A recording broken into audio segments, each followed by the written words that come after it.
Yeah, there's some YouTubers out there who just eat, sleep, and breathe clout. I'm gonna be spending $500,000 on my sister Lexi's 21st birthday. If you're not too careful, you can really let content rule your life. Kirsten and I are gonna be playing the Touch My Body Challenge. You can get to the point where nothing else matters besides deciding which of your friends and family members to grossly exploit for ad revenue. Sorry, I don't know what that was. The truth is, YouTube promotes a lifestyle that isn't always the healthiest. If you want to make videos for a living, especially for a significantly younger audience, there are some things you may need to do in order to make it to the top. Sometimes the cost of that Lamborghini involves dangling you and your friends above a pool of cow manure. Literally, it is poop everywhere, guys. We're going to be lifted in the air by this excavator over the pile of poop to see who can hang in the air the longest. Or writing, shooting, and editing one of the most disliked music videos in the history of the website. Or tasing people sexually? Okay, yeah, scratch that last one. What the f am I looking at? Throughout his nearly 7 years of being a self-described problem child, Logan Paul's baby brother has garnered his own share of negative headlines. Whether he's being sued by his own neighbors, shunned by Disney Channel, sued over a crypto scam, denying the existence of global health crises, sued over another crypto scam, or called out by pretty much everyone who was ever remotely associated with him professionally. The full extent of this guy's behavior is way darker and more prolific than I ever could have imagined, honestly. We're all familiar with the name Jake Paul, but how many of us really know how deep his insidious behavior goes? Or a better question, how many of us want to know? I don't, but also I'm a masochist, so join me in documenting scandal after scandal of yet another disreputable entertainer who continues to bring shame to the Paul family. Jake Paul was caught again promoting a scam, and someone's going to jail. The truth is, by now, Jake Paul is the worst Paul brother. Edfluence, which was one of the most blatant scams I've ever seen from a YouTuber that weirdly didn't really affect Jake Paul at all. With a name that sounds surprisingly biblical, Jake Joseph Paul was born on January 17th, 1997 in Cleveland, Ohio, raised alongside, I don't even have to say. Unsurprisingly, he and his older brother had a pretty similar upbringing in Westlake. Being only a few years apart, the two played sports together, went to the same schools, and of course each developed a passion for making videos when Jake was handed his first ever camera by his dad at 10 years old. Like Logan, Jake really began to hone his skills thanks to the help of Vine, a defunct and worse version of TikTok that you can hear me talk more about in my Logan video. God knows I'm not explaining it twice, sorry. The quick summary is that Jake and Logan blew up pretty congruent to each other. To the passive viewer, there wasn't really a huge difference between them and their Vines, other than Logan seemed to be a bit more comfortable in front of the camera, whereas you could tell it didn't always come as natural to Jake. Can't blame him for that, but it was an awkwardness that would follow his on-screen presence for years to come. You want a DJ? Yeah. You a DJ? You know what? You on DJ? I'm a DJ. You always doing the music stuff. Oh my god! Oh!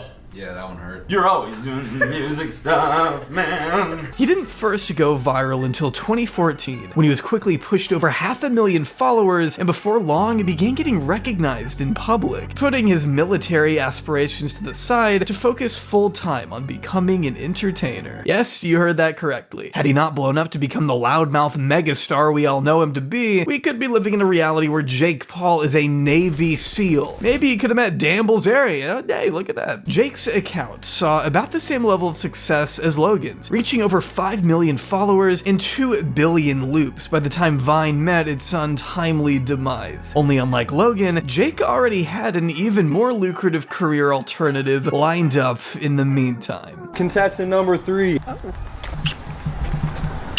Oh, sorry, we're not there yet. There we go. Heyo, I'm Jake Paul from Bizarre Varg, and you're watching Disney Channel. Oh, no looker, first ever. Oh, nailed it! What up, Darrens and Ameliacs? I'm here with my collab partner, Amelia. And we're gonna do some intense stares I cooked up. Thanks for coming to the lair, Amelia. Lasting a grand total of 3 seasons, Bizarre Varg was a Disney Channel original series from the late 2010s that starred Jake Paul, Madison Hugh, Ethan Wacker, and Olivia Rodrigo. And I have to say, as a self-admitted sour enjoyer, seeing these two interact makes me feel like I'm having a brain bleed. Dirk and Kirk, do you have a sister named Smirk? Who do you work for?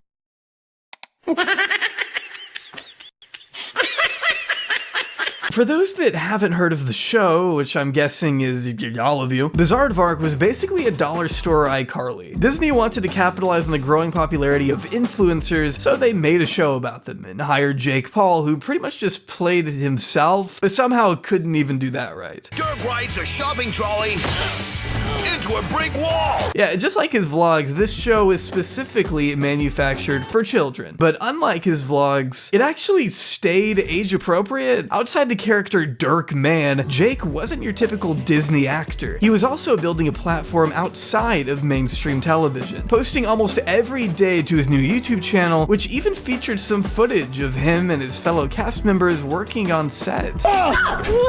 It's my rat. It's a pet rat. But this outlet is where we begin to see a bit of a problem, because it was what he was doing outside of Bizaardvark that eventually landed him in hot water with the network. First of all, I want to say, like, I loved everyone that was a part of Bizaardvark and all of the castmates. Olivia, Madison, DeVore, Ethan. Despite being literally handed one of the most sought-after career opportunities a young actor could dream of, Jake wasn't super concerned with keeping his spot at Disney. In fact, he wasn't truly willing to put anything above his online growth. And who can blame him? Why show up to work at a studio to film a show nobody's gonna watch when you could just make the same, if not more money on your own by throwing a million thumbtacks on the floor, or hanging a bunch of tasers from the ceiling, or tasing your best friends? Sorry, can we just acknowledge the Paul brothers' obsession with tasing? I feel like at a certain point it's just odd. Electricity. Other than Bizaardvark, Jake was famous for being a public nuisance, and truthfully, Disney had to have known that. They were fine with his behavior to an extent, but eventually had to draw a line in the sand when his pranks, parties, and fires caused so much of a disturbance, his neighbors threatened to file a class action lawsuit. Come 2017, and Jake was being slammed by a wave of negative press as he and Team 10 continued making noise across the internet. Naturally, it was only a matter of time before his online life clashed with his Disney career. And once he climbed on top of that news van, it was all over. A lot of the neighbors are complaining. They're very upset. No, why? They say that you've created a living hell out here, that it's like a circus. Yeah, it is. All the fans. I mean, but people like going to circuses, right?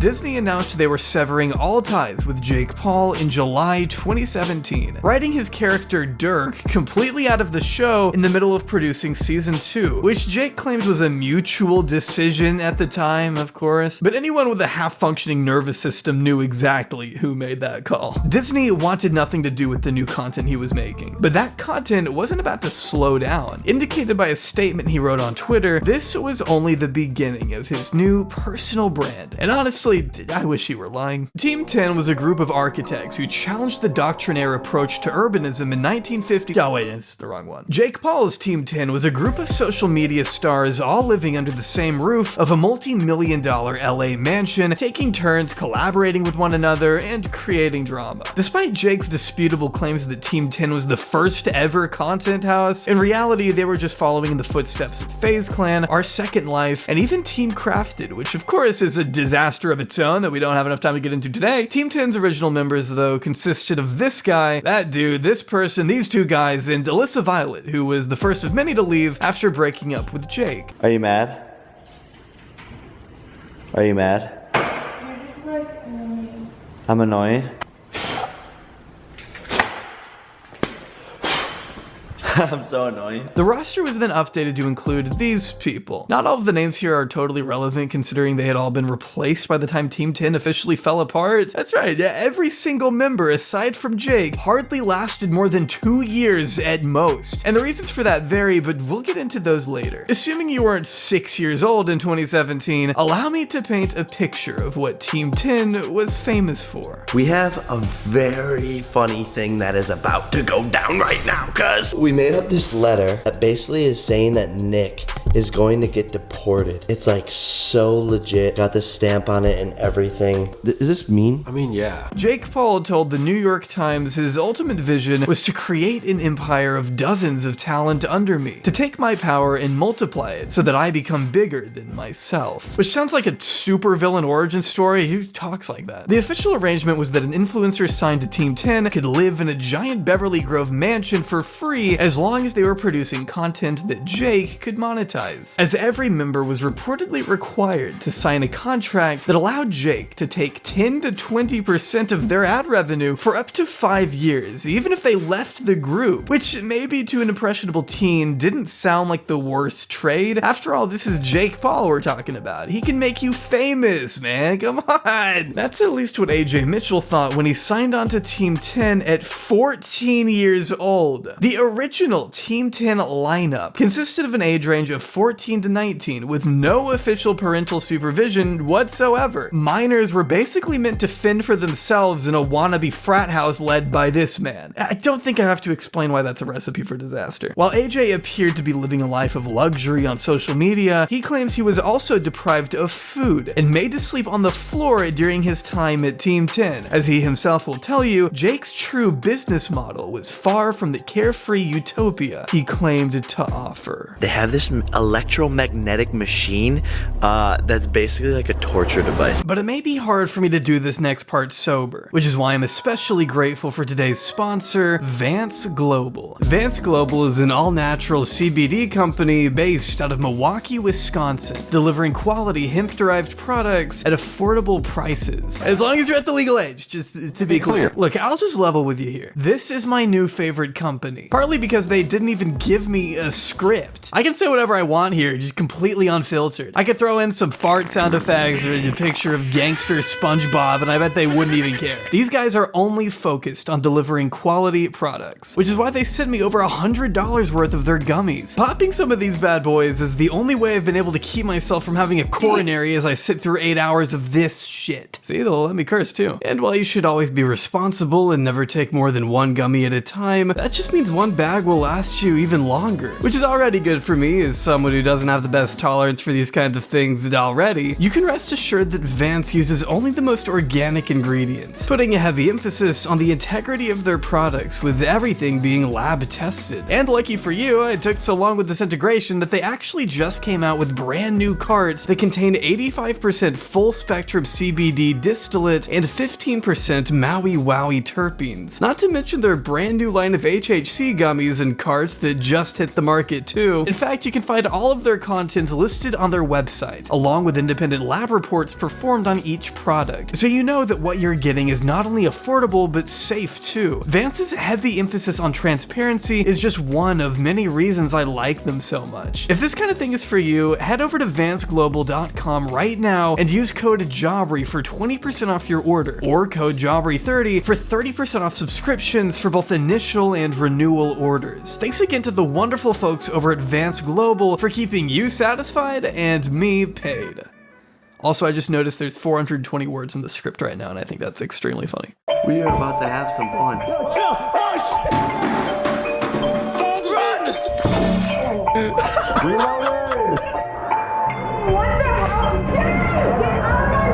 With Jake's determination to convert any and every conceivable scenario into content to further the brand, privacy must have been borderline impossible to find living at the Team 10 house. In addition to Jake chainsawing through doors to wake people up in the morning and smashing his assistant's property for funny videos, 9-year-olds were lining up and down the block in hopes of catching a glimpse of their favorite band of influencers after their address leaked online. These disturbances, though, didn't cause Jake to stop and reflect on how his negligence could be negatively affecting the people around him, and instead only seemed to fuel his desire to become YouTube's new $1 million bad boy. I really can only describe his content as Nick Jr. on crack. Clickbait and controversy financed the mansion he absolutely neglected, but this perfect storm allowed for titles like "He Jumped Off Our Roof," "Traffic Slip and Slide," and all those wonderful taser videos we love so much to garner tens of millions of views on the regular. This was when YouTube pranks were at peak popularity, and Jake wasn't about to miss his chance to make an easy dollar, even if it meant tricking Tessa Brooks into being handcuffed to a basketball goal only to taunt her with a very real taser. In another prank on Tessa titled "Buried Alive Prank Freakout," Jake starts by detailing how he and his buddies are about to smother her with blankets while she's asleep and wake her up with ambulance sounds to simulate the inside of a coffin. You go into someone's room while they're sleeping, you put a ton of blood blankets over them. It's like a lot of weight and like pressure, and they feel like they're in a coffin.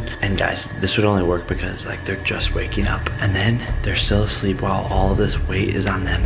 And you play an ambulance noise, and then you start to talk like, it's gonna be okay, it's gonna be okay, she's gonna make it through it, she's gonna make it through it. And then they freak out. It's gonna be okay. It's gonna be okay. It's gonna be okay. It's gonna be okay. Are you okay? No, that was so scary. Are you mad at me? You couldn't breathe? No. I can only imagine like waking up to that. And then it just cuts to him opening fan mail. I was reading through all of it last night. I'm gonna get to opening the rest of it, but thank you guys so much for sending the fan mail. And again, even if this was fake and Tessa was totally on board with the prank, Jake still takes the time to explain to his audience of 4-year-olds how to do it themselves. It doesn't excuse anything when the behavior is being promoted. You'd think Jake having such a younger audience might cause him to be a little more responsible with what he was putting out, but no. He'd rather prank his friends into thinking their fellow Team 10 member bled to death in the bathroom. Oh my god. That's not funny. What is that? That's not funny. That's not funny. That's Jake Paulers were savage, baby. Yeah, these people were basically living in the Team 10th circle of hell. Thank you, thank you. But the group finally reached their peak of success with It's Everyday Bro. And while it may have come out 6 years ago, I will never not laugh at England is my city. Godspeed, Nicholas Crompton. This was his first and only video to crack almost 300 million views. But such sudden exposure also introduced Team 10 to a new wave of criticism they couldn't avoid. And being lambasted on such a public stage meant Jake's dark secrets couldn't stay hidden for long. I don't even want to talk about it because like it makes me so uncomfortable, and like I just hate mentally going back to where I was in that state of mind and just even thinking about that situation because it's just so emotionally draining. Because Team 10 threw more than a few disses her way in their biggest song to date, Alyssa Violet took to her YouTube channel to clear the air on her ex Jake after the two went their separate ways earlier 2017. Starting from the very beginning, Alyssa talks about first meeting Jake at a Logan Paul meet and greet her senior year of high school. After getting to know one another, Jake promised to make her dream of becoming an actress and model a reality by adding her to the Team 10 roster. The two would become pretty close from that point on, as moving into a mansion together only strengthened their bond. The only issue was Jake never made the relationship official, purposely leaving Alyssa in the dark by showing her love one second, then treating her with absolute disdain the next. And like he knew exactly what he was doing to me. He like played all these mind games. He would literally tell me he loved me one day and then tell me he hates my guts the next day. He told me he loved me one night, and then like a couple days later he flew out this girl from Ohio. They were like hooking up in Ohio. That happened all the time. She never quite knew what to expect, as she described mind games that included Jake being able to see other people, but not the other way around, flying various girls out to the house night after night, knowing exactly how it made Alyssa feel. She described having to put on a facade around these women and pretend she wasn't bothered by the fact they were sleeping with the person she loved, even when she could hear it happening in the next room. Like I'd hear the front door open, Jake would come home with like a girl, my stomach would just drop, my heart would just like start beating like so fast, I felt like I was gonna like be sick. I'd just get back from the gym, I'd be cooking food, and then all of a sudden I'd hear them upstairs like I could hear it. I could literally hear it. Like, do you know what that does to a person that you like love, and then you could just hear them like banging another girl upstairs? And that's happened so many times. Like, it's not, something clicks in your head. If you ever had true feelings for someone, you can probably imagine how heartbreaking this must have been. Alyssa stated that she didn't know why she stayed for so long, other than she loved Jake and was determined to do everything she could to make it work. Not to mention she too had signed 5 years of her life and 20% of her own ad revenue over to Jake. So of course she felt a little trapped. There's nothing I could do about it because like it's his house, I'm in a contract with him.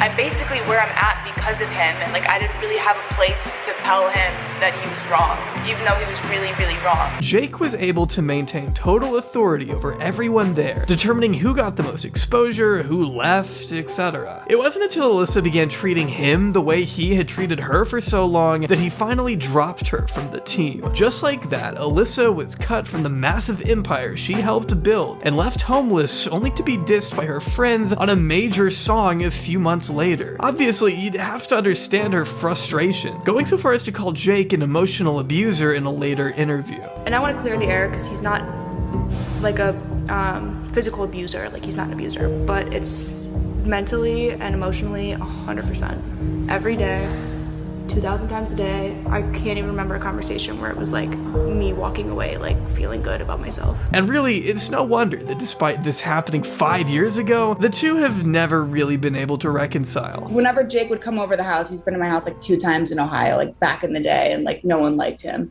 Like, so that should have been a red flag. When's the last time you've talked to him? I have had him blocked for years. I always He's say, still unblocked? Do you still have him unblocked? Wow. That kid's so problematic. I'm like, I don't even want to deal with it. Alyssa could see the red flags very early on, and while it may have been hard then, it was probably for the best that she escaped Team 10 when she did. Plus, the diss track she made with Rice Gum still goes pretty fucking hard. Among the next major members to leave were Ivan and Emilio Martinez, who Jake flew out from Spain to live with everybody in the Team 10 house around the same time the group was forming. Shortly after, another set of twins left the group, interestingly enough. While staying in LA, they were subjected to frequent racial discrimination and harassment from Jake himself, who made fun of their English and mocked them with slurs, taking it to such an extent that Jake prohibited them from learning English since it made for funnier content, according to them. He started making fun of us because of our English. He was saying to us all the time, like, we found out what was and we were like, he cannot joke about that. There's in blogs that he's calling us Martiners. We tried to get a teacher just to know English, just to learn English, how we're gonna learn English. And they were like, no. Why?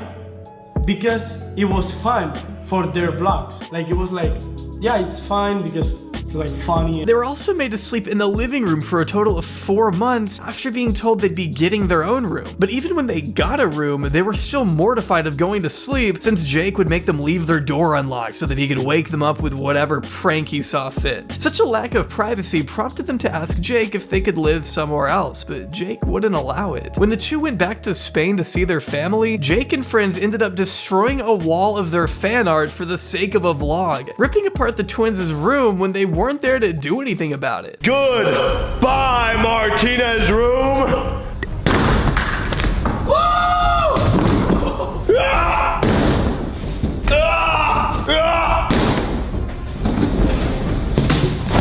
It's every day, bro! Oh!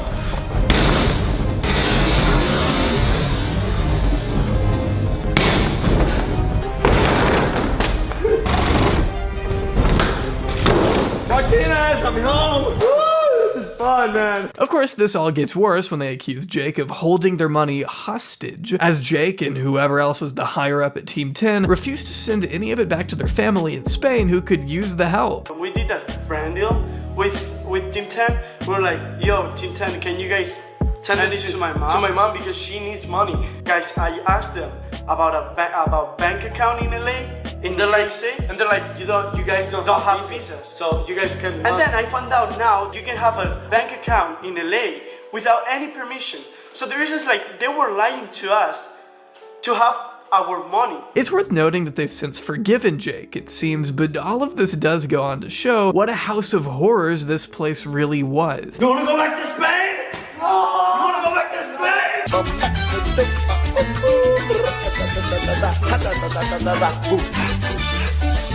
14-year-old AJ Mitchell once stated he drank so much at a Team 10 party he blacked out, telling the New York Times about parties the group would attend, in which 20 to 30-year-olds would be mingling with teenagers, leading AJ to start a sexual relationship with a woman nearly a decade older than him whom he had met at an influencer party, stating, "I was just a baby. I had a baby face. I feel like that's just weird now." His mother telling the Times, "Had I known anything about any relationship with a girl 10 years older than him, I would have had the law involved." But AJ kept the full scope of his experiences hidden from even his parents until he left the group in late 2016, just months ahead of Jake being forced to move for turning his ritzy LA neighborhood into a living hell for neighbors. See, Jake has never been known for having much regard for the people around him. In fact, it's quite the opposite. His brash and uncaring demeanor is what fuels his ego and bank account. But that doesn't mean a few haven't tried to pick apart his psyche either. Enter YouTube's favorite animal lover, Shane Dawson. I don't know if I loved that specific with like the neighbors. Like I didn't like beefing with them, you know?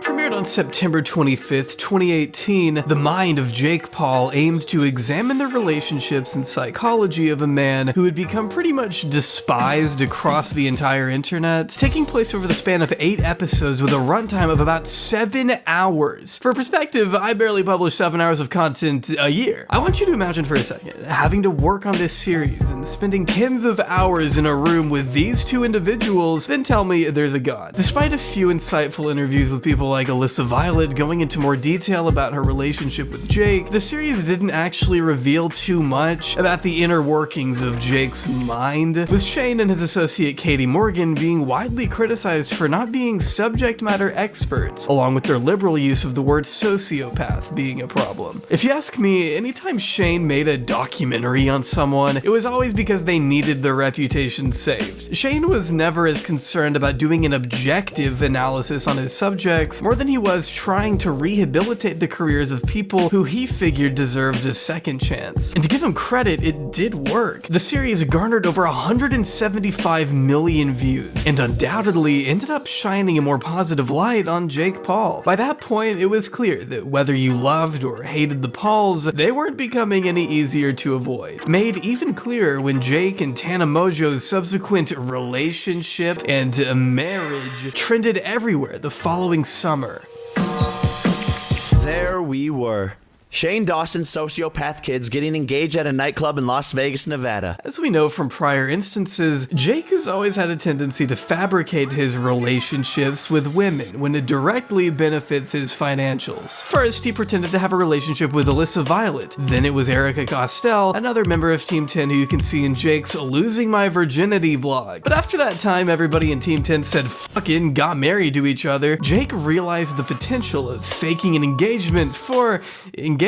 Wedding content is always going to do numbers, and frankly, I can't think of a better business move than when he and Tana's fake marriage generated millions of clicks and dollars. I still remember back then how everybody was talking about Jana every day, all of the time. Two of the most contentious celebrities getting together like this made for an inescapable, effective grift, I have to say. And what's even more convenient than having a fight break out mere seconds after tying the knot? A live stream that goes up in flames. Not only did this thing start 4 hours after the scheduled time, the actual ceremony was a 10-minute laggy, glitchy mess with such poor connection you could barely hear what anybody was saying. Could have prepared for this moment and written something special, but I wanted to freestyle these loud. But with 70,000 fans all paying a $50 entrance fee to watch it unfold live from home, the stream still generated over $3 million regardless of any technical issues. And I will be the first to say, I do not feel bad if you got scammed by this. Are you kidding me? $50 to watch two people who look like siblings pretend to get married? The thing wasn't even legally binding, but everyone pretty much knew that already and weren't shocked to see them break up just a few months later. What fans were more surprised at, however, was when Tana seemed to address the situation from a more sobered perspective to me, and only confirms what we heard from Alyssa earlier, that Jake uses the people in his life like pawns, pieces on a chessboard that only exists to further his own career. No matter how hard Alyssa or Tana may have tried to get Jake to engage with them on an authentic human level, Jake absolutely refused to maintain any sort of relationship with them when the cameras weren't rolling, as his top priority is, and has always been, to make as much money off the backs of anyone in his life. And predictably enough, yes, that includes his 8-year-old Jake Paulers. Let me real quick recap what Team 1000 actually was. Or I guess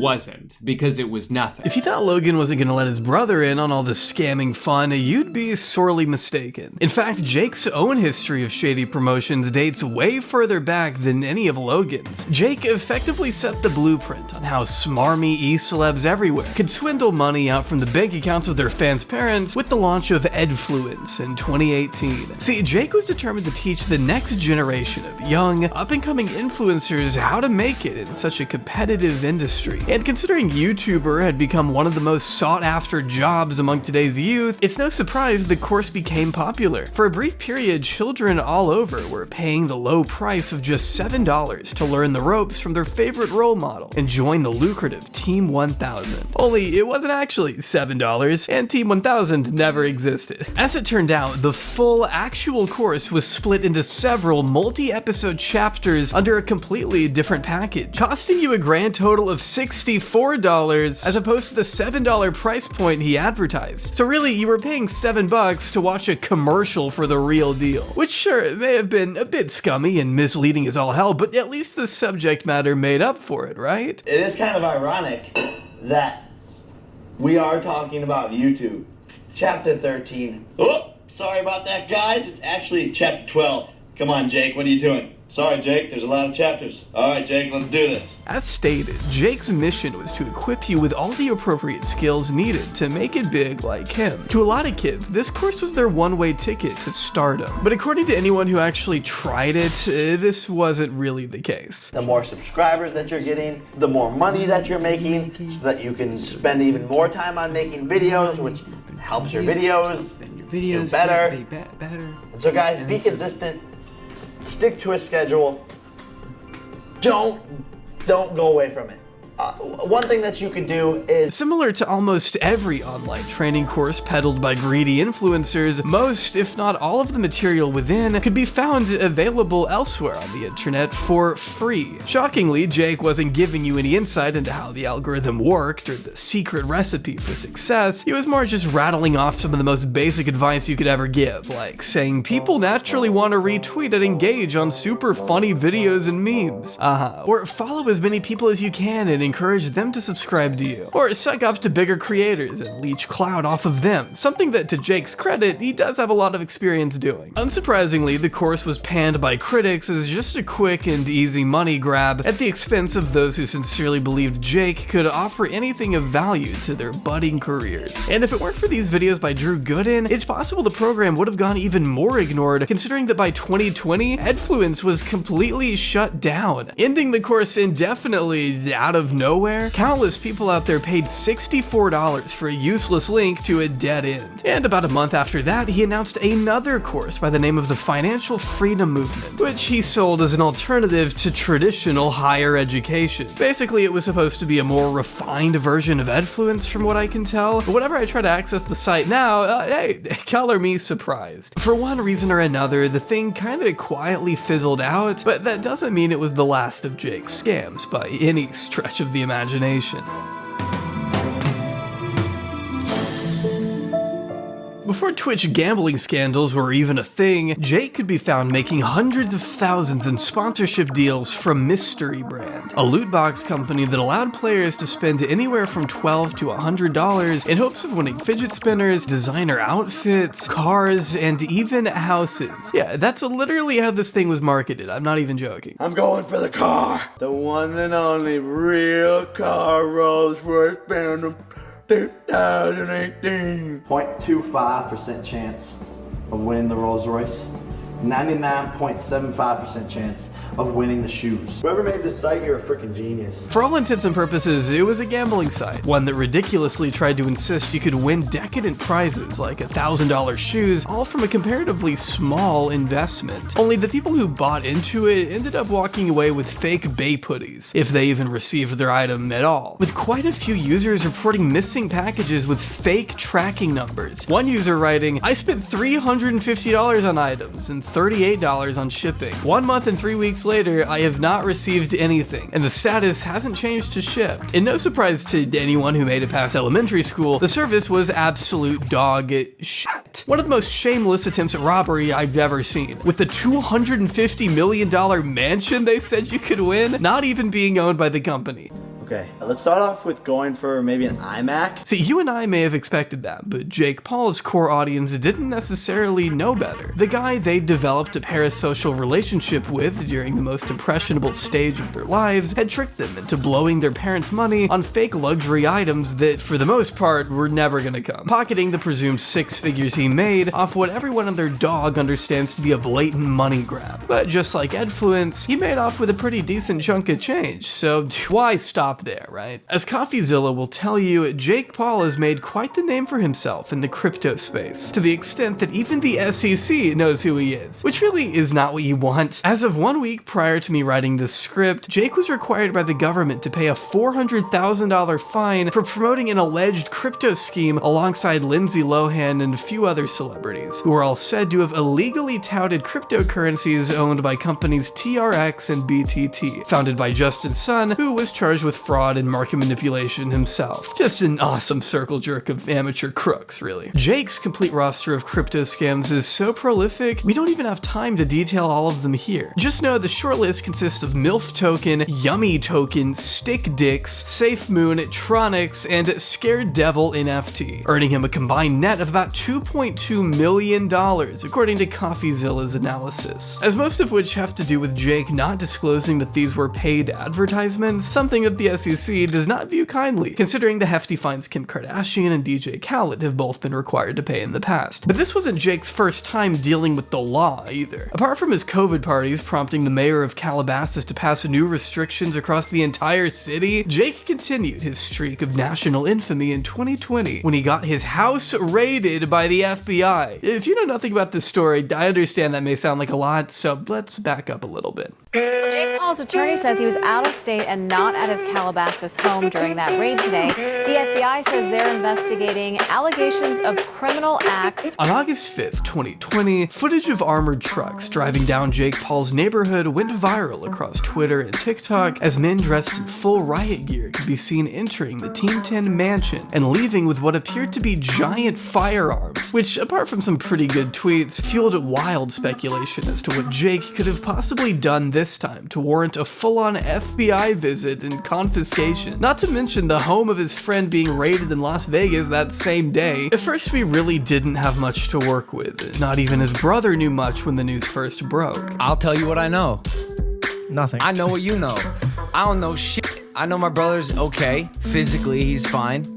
But I don't know, I'm out of the loop on this one, guys. It wasn't until a source from the FBI's Phoenix location told The Verge they were investigating allegations of criminal acts concerning a riot at an Arizona mall that took place in May of that year. An incident that Jake was actually charged for by the Scottsdale police back in June. See, Jake landed himself in hot water when he chose to vlog a protest for George Floyd. And when looting broke out, local police received over 100 tips and videos of Jake Paul supposedly engaging in unlawful assembly and criminal trespassing. And while Jake maintained he wasn't involved in any looting or vandalism, he was on camera accepting a stolen bottle of alcohol very clearly taken from the store that was being looted. I'm not even sure why he was there in the first place. I don't normally count on either of the Paul brothers to obtain any substantial documentation of civil rights protests, but hey, the charges were dropped about a year later and all was right in the world. With slightly fewer legal issues on his hands, Jake could finally go back to doing what he did best: vlogging. I mean, making music, I guess. If you hadn't heard about Jake Paul's short-lived music career he tried to get off the ground, I envy you. I think we can agree he wasn't particularly skilled at anything that didn't involve stirring up controversy. So when the shock and awe of his persona slowly wore off, he wasn't sure where to go next. He tried to revive Team 10 to no avail. Began making videos with Titus, or mini Jake Paul, which opens up another ethical discussion that we really don't have time to get into right now. And before his boxing career reached the point it's at now, Jake's existential dread was setting in big time. With nowhere else to go, Jake decided to throw himself into music. I don't know if I can play any of this stuff, since I assume it's copyrighted, but we can at least enjoy some of these lyrics. I came with the hits like Derek Jeter, keep a check inside the Louis like Even Stevens. My shit hitting top 50, I really don't think it is, man. It's true Jake had always rapped a little, but this was his first genuine attempt to make it such a focal point of his career, it seemed. Even after dropping several big tracks one after the other and collaborating with TV Gucci, Jake wasn't being taken seriously as a rapper. His predicament was becoming more apparent. Jake had really holed himself in with the age of the audience he had been garnering the past 5 years. His core demographic of children could only stay young for so long before they aged out of his content. Jake and his videos did not mature with his fans, and with the way things were going, he needed a way back into the spotlight.